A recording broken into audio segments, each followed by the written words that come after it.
अस्सलाम वालेकुम। उम्मीद करता हूँ कि आप लोग खैरियत से होंगे। अ, आज हम फिज़िक्स 101 का लेक्चर नंबर 29 करते हैं, जो कि हमारा अल्टरनेटिंग करंट है। हमारे पास दो तरह के करंट होते हैं। एक होते हैं हमारे पास अल्टरनेटिंग करंट, जिसको हम एसी कहते हैं। एक होता है हमारे पास डायरेक्ट करंट, जिसे हम डीसी कहते हैं।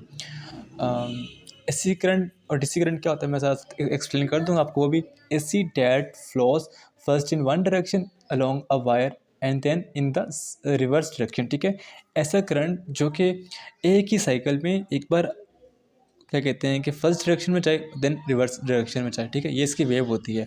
एसी करंट की एसी जो होता है वो साइनोसाइडल वेव में मूव करता है। ये चीज़ याद रखिएगा कि इसकी वेव कौन सी होती है, साइनोसाइडल वेव होती है एसी करंट की। अब देखो मैंने यहाँ पे एक बनाया है। ठीक है, अब एसी है ना, यहाँ से लेके यहाँ तक इसका एक साइकिल है, यानी कि ये अपना जो एक साइकिल है वो इस पहले जाता है अपने हाफ साइकिल में पॉजिटिव पीक में जाता है, देन हमारे पास नेगेटिव पीक में जाता है। अगर हम बात करें कि इसकी फ्रीक्वेंसी की, तो ये एक सेकंड के अंदर 50 बार, यानी कि 50 बार अपने साइकिल मुकम्मल करता है। एक सेकंड के अंदर 50 बार ये पीक वैल्यू को टच करता है और 50 बार ही नेगेटिव वैल्यू को टच करता है। तो हमारे जो पाकिस्तान की फ्रीक्वेंसी है वो 50 हर्ट्ज़ है। कितनी है? ठीक है, 50 हर्ट्ज़ है। यानी कि पाकिस्तान के अंदर जो आप घरों में एसी करंट यूज़ करते हो, ठीक है, अगर एग्जांपल दूँ कि बल्ब है, ठीक है, तो आपका जो बल्ब है वो एक सेकंड के अंदर 50 बार ऑन हो रहा होता है और 50 बार ऑफ हो रहा होता है। अगर हम बात करें डायरेक्ट करंट की, तो ऐसा करंट जो एक ही डायरेक्शन में बहता है उसे हम डायरेक्ट करंट कहते हैं। सही है। आगे हम बात करते हैं जी। यहाँ पे एक चीज़ है कि इसकी जो एवरेज आपका एवरेज एप्सिलॉन नॉट होता है वो ज़ीरो होता है। ये याद रखिएगा कि एवरेज, क्योंकि देखो ना, क्योंकि एक बार पॉजिटिव में एक बार नेगेटिव में है, तो अगर हम सम करेंगे तो पॉजिटिव और नेगेटिव ज़ीरो हो जाएगा। ठीक है, अगर पॉजिटिव 5 है तो नेगेटिव 5 होगा, तो अगर हम जमा करेंगे उनको एवरेज करेंगे तो उसका आंसर क्या आएगा? ज़ीरो होगा। ठीक है, इसके अलावा ये फार्मूला है इसका, epsilon naught is E M sine omega T. अब ये फार्मूला कहाँ से आया है, ये हमने सेकंड ईयर में पढ़ा था। अब भी बताने का डिटेल टाइम नहीं है, क्योंकि लेक्चर बहुत लंबा हो जाएगा और ना ही हमारे कोर्स में इसकी एक्सप्लेनेशन है। आप इसी को याद कर लीजिएगा। और ये कौन सी वेव होती है? ये साइनोसाइडल वेव होती है एसी करंट की। इस तरह की वेव को हम साइनोसाइडल कहते हैं। उसके अलावा बात करते हैं जी square of any AC wave. ठीक है, हम देखो एसी के अंदर दो तरह की वेव होती है, एक पॉजिटिव में एक नेगेटिव में, एक साइकिल के अंदर। तो square of any AC wave is always positive. अब स्केयर क्या करता है? स्केयर मीन क्या होता है? यहाँ पे मैं यहाँ पे लिखता हूँ। ठीक है, चलिए मैं यहाँ पे लिखता हूँ। अब स्केयर किसे कहते हैं? ठीक है, A2 है ना, उसका स्केयर लो तो क्या आता है हमारे पास? 4 होता है। अगर नेगेटिव 2 का स्केयर लो तो भी क्या आता है? तो भी 4 होता है। यानी कि ये बताना चाह रहा है जी कि अगर हम नेगेटिव वैल्यू की, नेगेटिव अगर वेव का भी हम स्केयर लेंगे तो क्या होगा हमारे पास? पॉजिटिव में आएगा। तो अगर हम देखो इसका अगर हम स्केयर लें, ठीक है, इस वाली वैल्यू का हम लोग स्केयर लें ऊपर वाली वैल्यू का, तो क्या हो जाएगा? बड़ा हो जाएगा। स्केयर मीन कि डबल है ना, तो ये डबलिंग हो गई। ठीक है, यहाँ तक हो गया। हाँ, मैंने बनाया हुआ है। ठीक है, ये एक हमारी नॉर्मल वेव जा रही है, सही है, नॉर्मल वेव हमारी। अब हमारी इस पॉजिटिव वेव का देखो, जब हम स्केयर लेंगे तो क्या हो जाएगा? ये डबल हो जाएगी, यहाँ तक हो जाएगी। ठीक है, अब जिन हमारी नीचे वाली वेव है, अब हम अगर हम इसका स्केयर लेंगे तो ये भी क्या हो जाएगी? डबल हो जाएगी, लेकिन पॉजिटिव में। यहाँ पे बात समझने वाली है कि आपकी नेगेटिव वेव का भी आंसर पॉजिटिव में आएगा, क्योंकि स्केयर हमेशा पॉजिटिव, स्केयर का मतलब होता है कि वो वैल्यू को पॉजिटिव कर देता है। तो इस तरह आपकी वो नेगेटिव वेव को भी पॉजिटिव में कन्वर्ट कर देगा। इस तरह ये आपका एक साइकिल हो जाएगा। ये क्या होती है हमारे पास? ये होती है हमारे पास रूट मीन स्केयर वैल्यू होती है। क्या होती है? रूट मीन स्केयर वैल्यू होती है। That is average is not zero. तो इसका एवरेज क्या होगा? जीरो नहीं होगा। स्केयर लेने के बाद जो एवरेज होता है वो जीरो नहीं होता। सिंपल में हमारे पास एवरेज करंट जीरो होता है। क्लियर हो गया? यहाँ पे कोशिश आती है कि जो आपकी रूट मीन स्क्वायर वैल्यू होती है, ठीक है, वो 1/2 के इक्वल होती है। किसके इक्वल होती है? 1/2 के इक्वल होती है। ये सिर्फ सिंपल इक्वेशन है जो आपको याद करनी है। इसकी जो पीछे वाली कहानी है वो मैंने आपको नहीं करवा रहा, क्योंकि वो इतनी इंपॉर्टेंट नहीं है।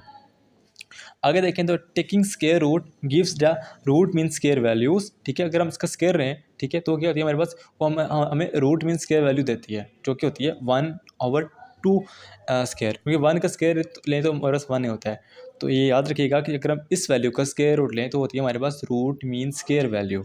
सही है, ऑफ द मैक्सिमम वैल्यू, वो मैक्सिमम वैल्यू होती है जिसे यहाँ पे मैंने बताया था आपको। अब आगे अगर हम थोड़ा सा मूव करें, एक मिनट बस, चल रहे यार। आप देखें जो हमारे पास होती है ना रूट मीन स्क्वायर वैल्यू होती है, वो होती है हमारे पास एप्सिलॉन नॉट ओवर 2 के। ठीक है, 1 की जगह हम इसकी वैल्यू पुट करेंगे तो ई का स्केयर आ जाएगा। अब अगर हम इनका अंडर रूट लें, इस स्केयर इससे कट जाएगा, जबकि 2 का हमारे पास एज इट इज़ आ जाएगा। और 2 का अंडर रूट लें तो वो आता है हमारे पास 0.707 एप्सिलॉन, ये आता है एप्सिलॉन एम, ठीक है, कि रूट मीन स्क्वायर वैल्यू, ये याद रखिएगा। उसके अलावा अगर हम करंट का भी लें तो भी हमारे पास सेम वैल्यू होती है। आपने इस वैल्यू को याद रखनी है। अगर वो क्या कहते हैं कि वोल्टेज का पूछे तो आपने ये बताना है, अगर आप करंट का पूछे तो आपने ये बताना है। दोनों में फ़र्क क्या है, इसमें आई आता है और इसमें ई आता है। इसको लाजमी याद में रखिएगा, माइंड में रखिएगा, और वैल्यू को भी लाजमी याद रखिएगा। ये इंपॉर्टेंट एमसीक्यूज आ सकते हैं इसके बारे में। आगे हमारे पास जो आती है, दरअसल ये टॉपिक थोड़ा सा ना क्या है, कंफ्यूजेबल था, पूरा समझाना था तब जाके आपको चीज़ आनी थी समझ, लेकिन हमारे पास टाइम नहीं है इतना, और ना ही लेक्चर को इतना लंबा करना है, ताकि आप भी बस सिर्फ एमसीक्यूज के बेस इसको देखो ताकि आपको समझ आ जाए। आगे अच्छी AC generated by a coil rotating in a magnetic field. अब एसी कैसे जनरेट होता है? एसी करंट, एसी की बात कर रहे हैं कि अल्टरनेटिंग करंट, ये तब होता है कि अगर हम मैग्नेटिक फील्ड में अपने कॉइल को रोटेट करें, ठीक है। आप जो आपका जो जनरेटर होता है, ठीक है, उसमें अगर हम देखें, या कभी अपने छोटी मोटर देखी हो जो कि टॉयज़ के अंदर होती है, ठीक है। वो क्या होती है कि जब उसको खोलो तो उसके अंदर एक कोयल होती है जो कि मैग्नेट, उसकी ना दीवारों में, मतलब साइडों में मैग्नेट लगा होता है, और उस मैग्नेट के अंदर वो कोयल रोटेट करती है। जब वो कोयल रोटेट करती है तो मैग्नेटिक फ्लक्स चेंज होता है। जब मैग्नेटिक फ्लक्स चेंज होता है तो क्या होती है आपका करंट जनरेट होता है, ठीक है। इस तरह आपका जो एसी करंट है वो रोटेटिंग कोयल के ज़रिए बनता है, किसमें? मैग्नेटिक फील्ड के अंदर। इंड्यूस ईएमएफ, वो आपके पास यहाँ पे एक फार्मूला आता है जी, जो आपकी करंट बनता है वो होता है हमारा बी ए, ये आपका ओमेगा है, ओमेगा के स्पीड है कि किस स्पीड से आप मूव कर रहे हो, साइन ओमेगा टी, ठीक है। इसको याद रखिएगा कि आपकी जो इंड्यूस ईएमएफ होती है वो आपकी ये होती है। AC is a particular useful because transformer make it possible to step up to step down voltage. अब आप जो एसी यूज़ करते हो घरों के अंदर, वो आपके यूज़फुल क्यों होता है, उससे आपकी चीज़ें जल्दी क्यों नहीं है? क्योंकि आपका जो ट्रांसफार्मर होता है वो आपकी बिल्कुल रूट मीन्स के वैल्यू, मतलब कि इक्वली वैल्यू प्रोवाइड कर रहा होता है, जो कि 234 235 तक होती है ऑलमोस्ट, इससे कम आगे भी हो सकती है, सही है। अब इसका मीनिंग क्या है? देखो, जो बिजली आपके कमरों में आती है ना, वो काफ़ी हाई वोल्टेज की होती है, लेकिन ट्रांसफार्मर का काम क्या होता है कि उसको छोटे वोल्टेज में कन्वर्ट करना और देन घरों में भेजना। अगर आप उसी वोल्टेज को अगर आप घरों में यूज़ करोगे बगैर ट्रांसफार्मर के ज़रिए, तो वो काफ़ी आपके लिए मतलब कि खतरनाक होगी, उससे आपकी इलेक्ट्रॉनिक सी चीज़ें जल सकती हैं। इसलिए ट्रांसफार्मर काफ़ी ज़रूरी होता है। अब बात करते हैं जी, हम ट्रांसफार्मर किस तरह होता है हमारे पास। ट्रांसफार्मर कंसिस्ट ऑफ 2 कॉइल्स, ये 2 कॉइल्स पे मुश्तमिल होता है, ठीक है। ये मैं ट्रांसफार्मर की बात कर रहा हूँ कि ट्रांसफार्मर हमारे पास 2 कॉइल्स पर मुश्तमिल होता है। एक कॉइल होती है इसकी प्राइमरी कॉइल, और एक होती है इसकी जो सेकेंडरी कॉइल, ठीक है। अब प्राइमरी कॉइल का क्या काम होता है? ये वो कॉइल है जिसमें से मतलब कि करंट आ रहा है खंभों के ज़रिए, ठीक है। जो खंभे की वायर होती हैं वो इस कॉइल से अटैच होती हैं। जो वो वायर जो हमारे घरों में लगी होती हैं वो इस वायर से अटैच होती हैं, इस वाले कॉइल से, सही है। इसे सेकेंडरी कॉइल कहते हैं। प्राइमरी कॉइल का जो वोल्टेज होता है वो ज़्यादा होता है एज़ कम्पेयर सेकेंडरी कॉइल के। अब ये होता है किस तरह, मैं आपको सिर्फ बता रहा हूँ नॉलेज के लिए कि देखो, जब प्राइमरी कॉइल के अंदर आप क्या कहते हैं कि मैग्नेटिक फ्लक्स चेंज करेंगे ना, तो सेकेंडरी कॉइल के अंदर वो क्या बहुत जनरेट होता है, ठीक है। और इसका वोल्टेज हमेशा इससे ज़्यादा होता है। सेकेंडरी वोल्टेज का देखो, बात एक ही है कि सेकेंडरी का वोल्टेज कम होता है प्राइमरी से, या प्राइमरी का ज़्यादा होता है सेकेंडरी से। आपने इसको लाजमी याद करना है। अब ऐसा क्यों होता है कि हमारे जो पाकिस्तान के अंदर या दुनिया के अंदर जो ट्रांसफार्मर यूज़ होते हैं, उनके अंदर रेजिस्टेंस भी होती है और उसके अलावा वो हीट भी जनरेट करते हैं, इसलिए जो आपकी इनपुट आ रही होती है वो हमेशा कम होती है आउटपुट से। नहीं, हाँ, जो आपकी आउटपुट आ रही होती है वो इनपुट से कम होती है, माज़रत, ठीक है।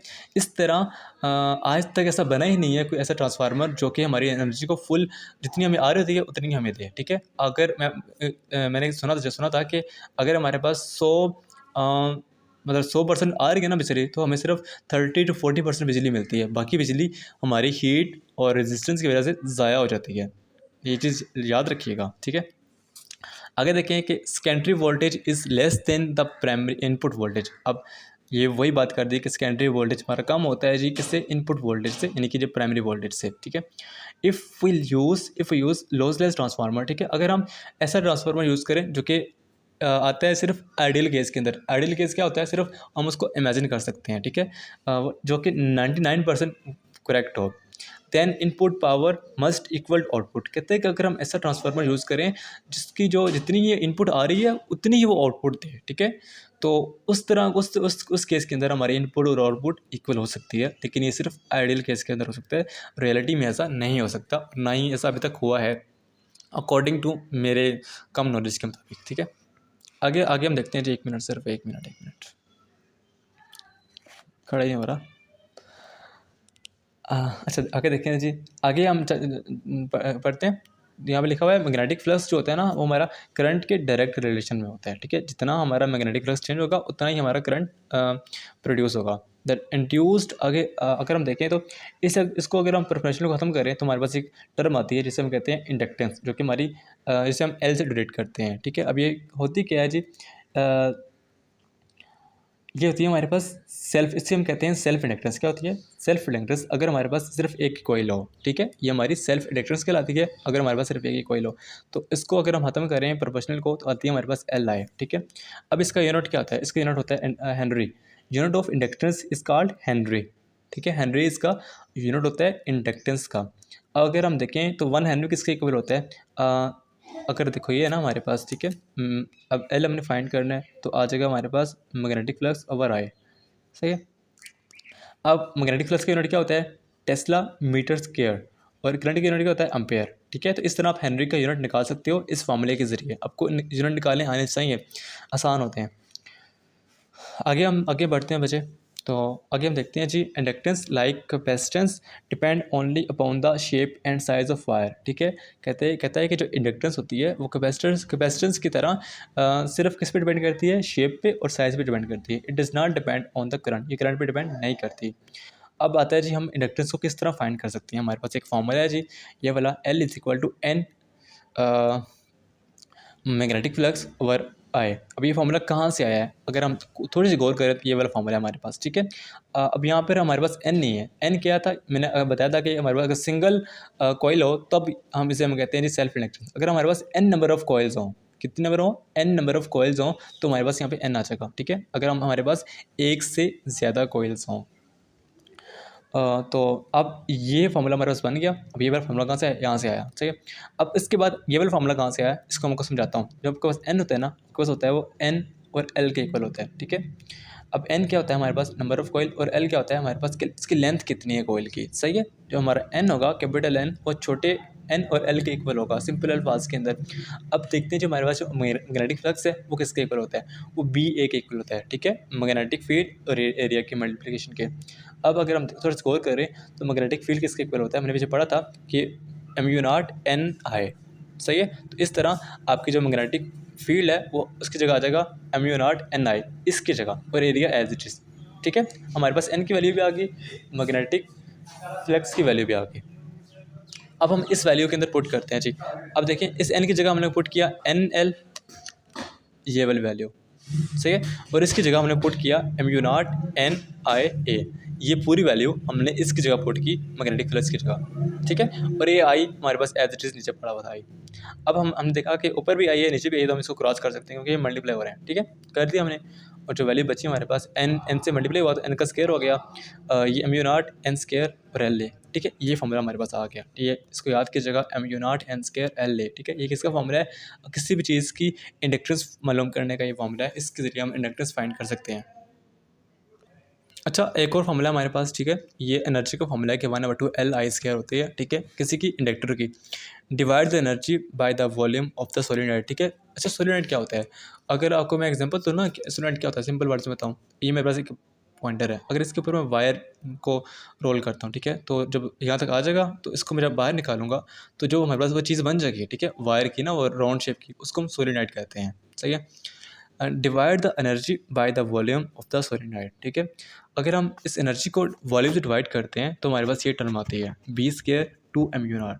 अब ये किस तरह आती है? इसकी डेरिवेशन काफ़ी लंबी है, जो कि शॉर्ट क्वेश्चन या लॉन्ग क्वेश्चन के लिए आती है, लेकिन हमारे पास एमसीक्यूज़ में वो नहीं आएगी, इसलिए हम उसको नहीं करेंगे। अब इस टर्म को याद कीजिएगा कि एनर्जी आपकी होती है 1/2 एल आई स्क्वायर, ठीक है। और उसके अलावा आप अगर उसको वो कहता है कि आप बाय वॉल्यूम याद करो, बाय वॉल्यूम बताओ वो क्या होती है, तो वो होती है हमारे पास B square to M you naught. ये लास्ट में याद कीजिएगा, इंपॉर्टेंट है शो एमसीक्यूज़ के लिए हासिल, ठीक है। अगर हम आगे देखें तो we know that energy can be store in a capacitor as well as an inductor, ठीक है। हम इंडक्टर कैपेसिटर के साथ साथ इंडक्टर में भी एनर्जी को स्टोर कर सकते हैं। What will happen when we connect them up together? अगर हम इनको एक सर्किट लें और उस एक सर्किट के अंदर कैपेसिटर को भी लगाएं और देन हम इंडक्टर को भी लगाएं तो क्या होगा?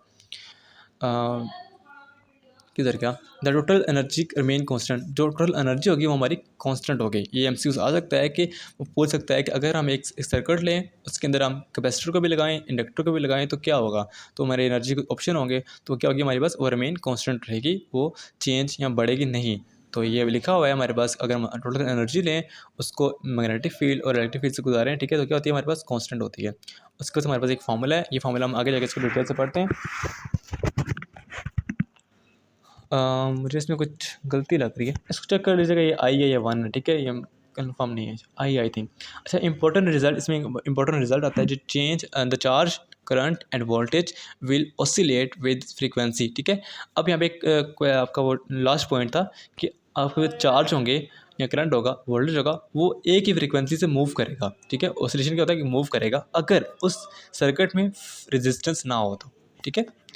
वो क्या होगा, वो मूव करता रहेगा उस सर्किट में अगर उस सर्किट में रेजिस्टेंस ना हो। कौन सी वो फ्रीक्वेंसी है जी, वो ये वाली है कि I/L/C, ठीक है। ये याद रखिएगा कि एक सर्किट है हमारे पास, उसमें रेजिस्टेंस नहीं है, लेकिन ऐसा सर्किट हो सकता ही नहीं है क्योंकि हमारे पास हर सर्किट में रेजिस्टेंस होती है। तो ये याद याद कर लीजिएगा। मेरा लेक्चर आई थिंक कवर हो चुका है, लास्ट पॉइंट था ये वाला, ठीक है। अगर कुछ चीज़ समझ नहीं आती तो आप मुझसे कमेंट करें या पर्सनल मुझे मैसेज कर सकते हैं, आप लोग बता सकते हैं, ठीक है। दरअसल ये वीडियो सिर्फ एमसीक्यूज़ के लिए होती है, ये वीडियो लॉन्ग शॉर्ट क्वेश्चन के लिए नहीं है, इसीलिए बहुत शॉर्ट बना रहा हूँ। आपको जो टर्म समझ नहीं आती आप मुझे कमेंट करके बताएं, आपको मैं उसका आंसर दूंगा, ठीक है। अल्लाह हाफिज़, मिलते हैं जी नेक्स्ट लेक्चर में, अपना ख्याल रखिएगा।